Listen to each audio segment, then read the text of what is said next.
Diyan lang, Neng. Huwag mo ilalapit sa akin yan. Gawa nga yan ng mama ko, si Ariela Pabian. Ang huling regalo niya kay... Para maintindihan mo ang kwento ng damit na yan. Kailangan mong malaman ang kwento ng pinsang kong si Cecilia. Ang kwento ng mama ko. Pansin na pansin ang kagandahan ni Cecilia noong araw. Ang pinakamayamang nanliligaw sa kanya ay ang asinderong si Ramon. Para maisalba ang naluluging negosyo, pinilit si Cecilia ng mga magulang niyang pakasalan si Ramon. Bilang regalo, si Mama ang tumahin ng trahe de boda niya.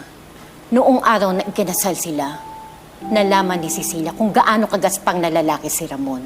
Kinaumagahan, natagpo ang nakabigti si Cecilia sa bahay ni Ramon. Suot pa rin ang punit-punit na damit na yan. Sabi nila, nagbigti daw dahil hindi niya mahal si Ramon.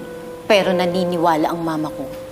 Pinatay ni Ramon si Cecilia at kinabukasan, namatay naman ang nanay ni Cecilia.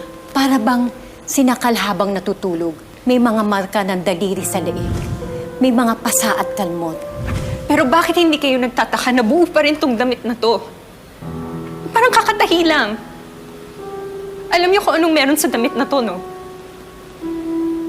Nakikita ko po siya. Si Cecilia. Ginugulo niya kami ng nanay ko. Kailangan ko po ng tulong. Kung ako sa'yo, gagawa ako ng parang para maialis sa buhay ko yan.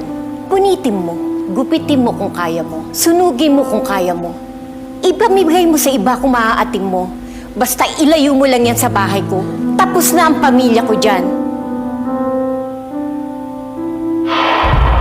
Papatay siya. Papatayin kita. Hindi ako mananahimik hanggat walang pumapalit sa akin sa damit na ito. Papatayin kita!